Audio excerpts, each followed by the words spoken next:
Hey, construction enthusiasts. Before we dive into today's episode, a quick shout out to the OGCA Construction Symposium, the go-to event for industry leaders. This year, it's bigger and better with an expanded education program, an interactive trade show, and exclusive networking opportunities. Join us at the Blue Mountain Resort and Conference Center from April 11th to 13th.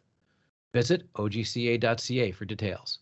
Don't miss out on the OGCA Construction Symposium, where innovation meets industry excellence.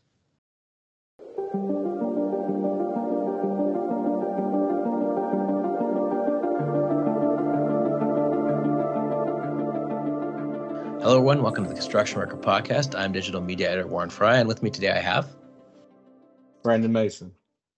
I'm Brandon. You are a contractor in Nashville, and quite quickly you've gone from working on smaller contracts all the way up to big projects in Nashville. So let's start at the beginning. How did you get into the industry to begin with, and what were those original contracts and projects you worked on? Yeah, appreciate the question. My family's always been in construction. Growing up, so I've been around construction project, which led me to go to college and get a construction management degree from Western Kentucky University.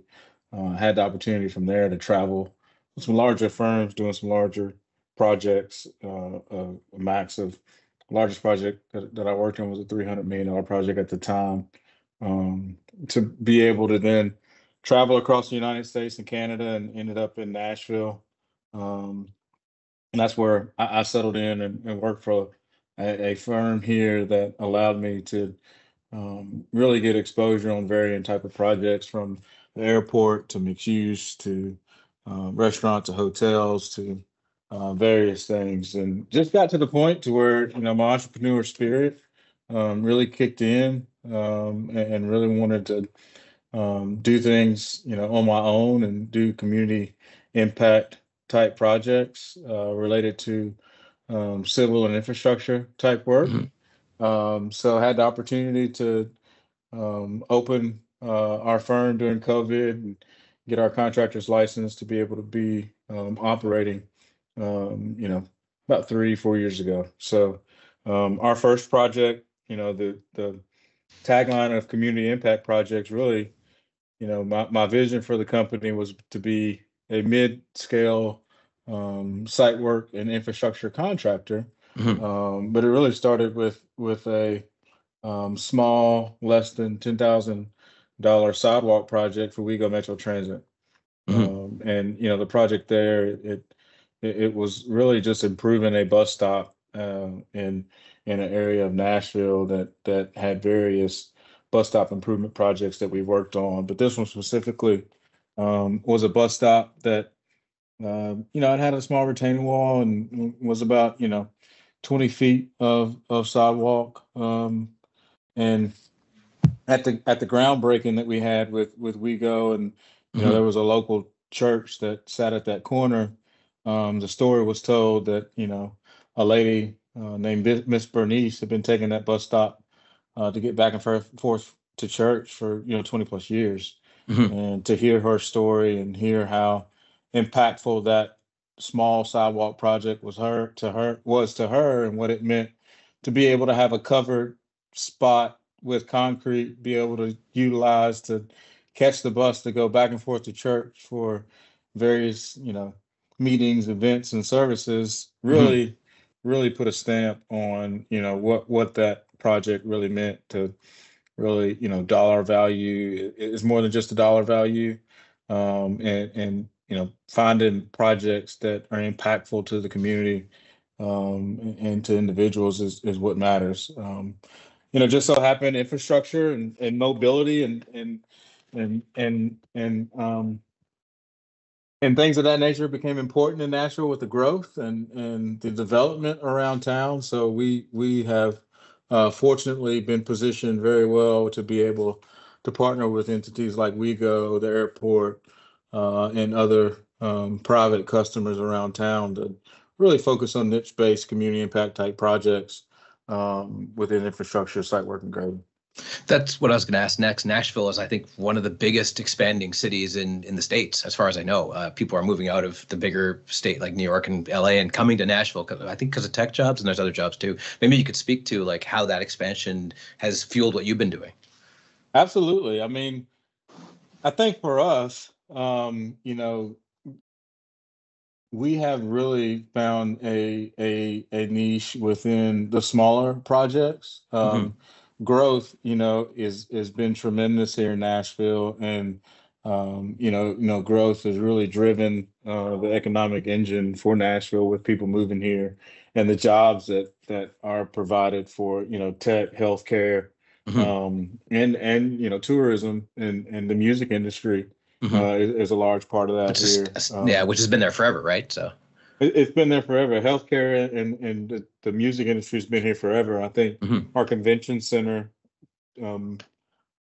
tied to music and just the scene downtown, really invites a lot of conventions and things of that nature to want to come here. And then, coming here, people relocating here from larger areas has been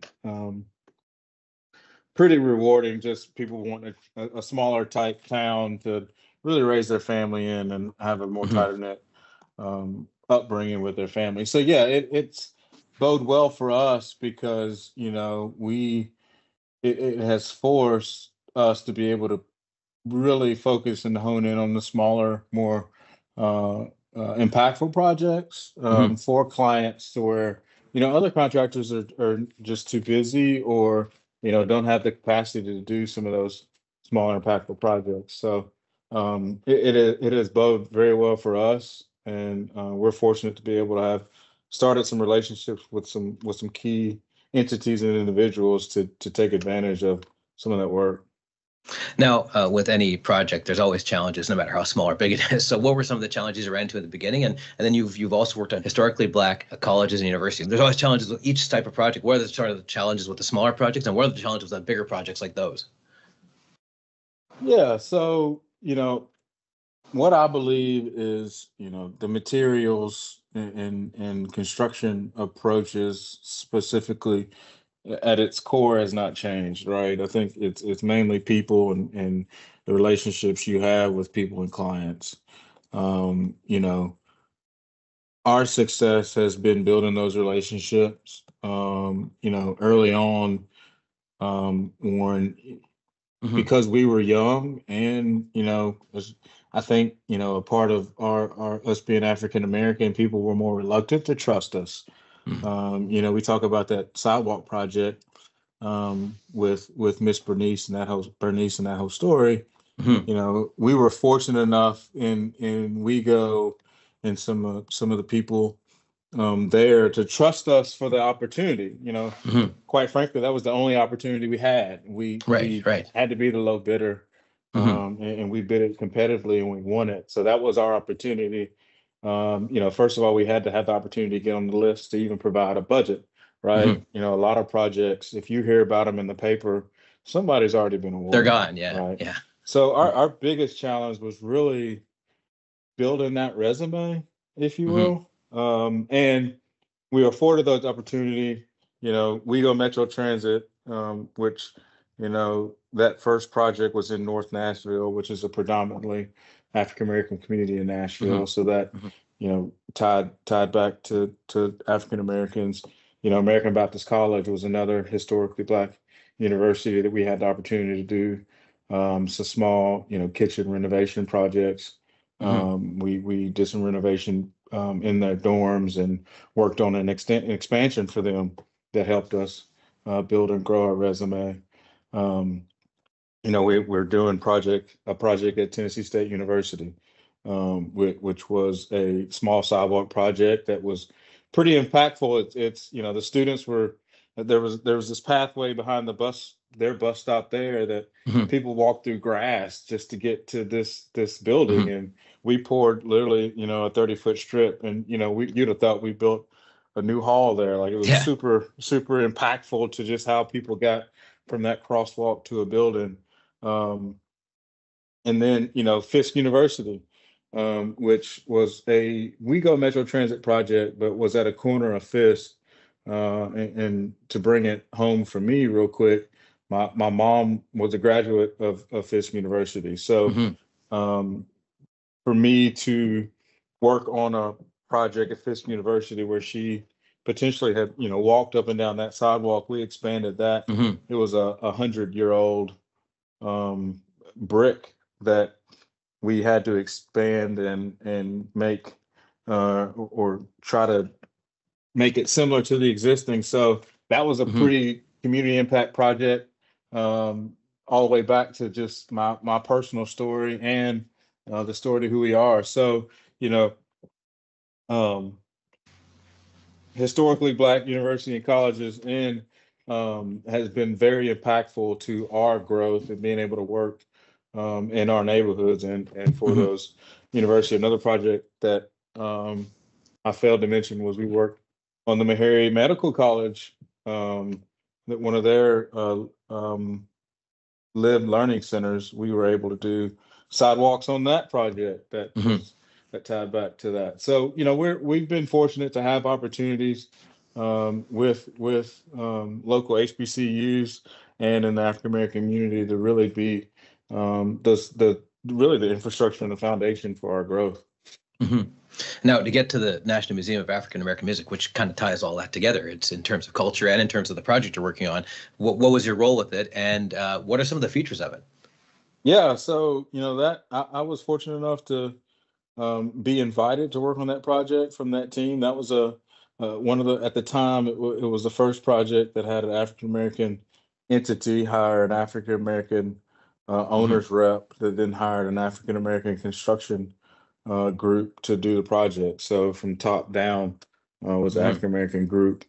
I was fortunate enough to be hired by the general contractor to assist with construction management, specifically on the job site and managing schedule and budget and coordination of work. What was very influential for me at the time, even though each entity was hired by each other, they were very supportive, collaborative, and being empowered to where they built me and others up to just want to pass the torch, if you will, or provide the tools that we needed to be successful in our own careers within that project.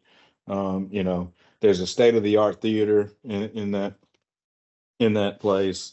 There's a state-of-the-art green room there. The lobby features, varying events that, has some terrazzo flooring with some very unique ceiling structure with a raised platform, custom wood stairs and lobby area. And then there's custom wood casework along the stairs that, that really bring it all together as you're walking in that place. But then as you walk through the museum, Warren, just the how it flows and the story is being told in such a way that it blows you away. Some of my family and friends had the opportunity to come visit it, and it took them multiple trips to really get through it. You're learning a lot about African American culture, gospel music, and really how gospel music played such a vital role in music overall. So, there was a point in that project to where, there were some challenges with it being, pretty much in a basement, and, it was a part of Fifth and Broadway, which is one of the biggest developments within downtown Nashville, which is an award-winning development overall. And, we weren't the only people down there doing construction. And then, of course, COVID hit, right? So it's a perfect storm of things that really showed the resilience and the dedication and the determination of the leadership of our team from top to bottom, to make sure we get this done. It was quoted, during some challenging times with our projects to where, we've got to find a way to finish this now, because if we don't,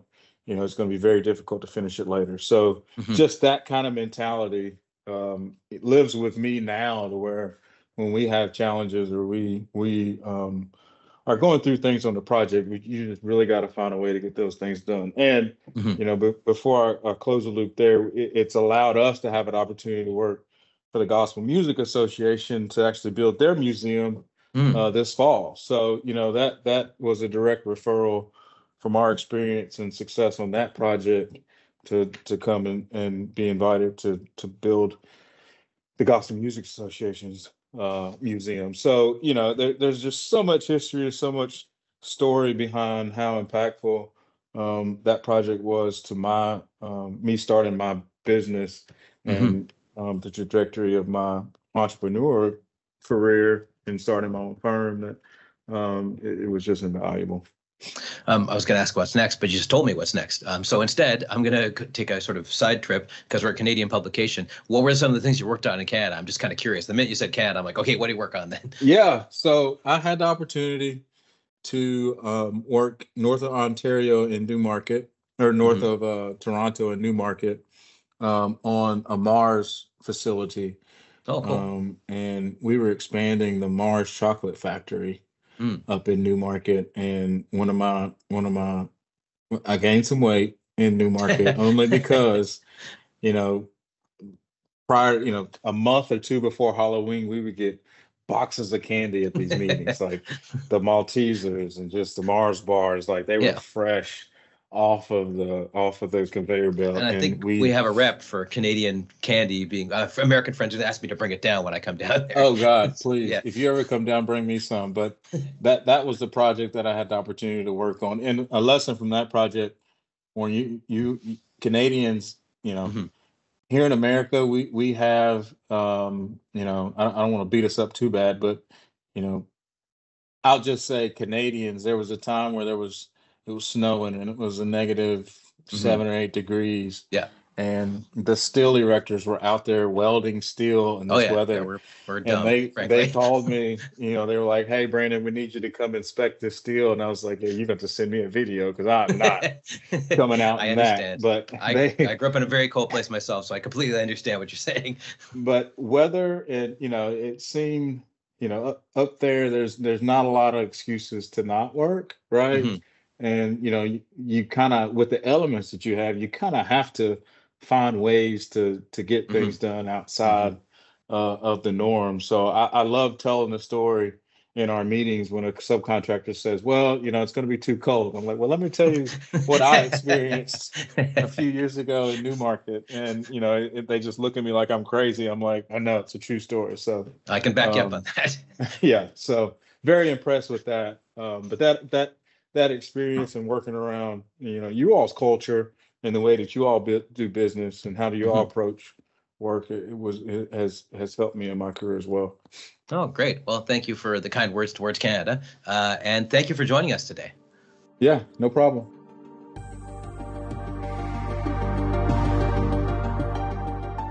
And that's it for this episode of the Construction Record Podcast. You can hear us on Spotify, Apple Music, and Amazon Music, as well as on the Journal of Commerce and Daily Commercial News websites and the constructionrecord.libsyn.com. Thanks for listening.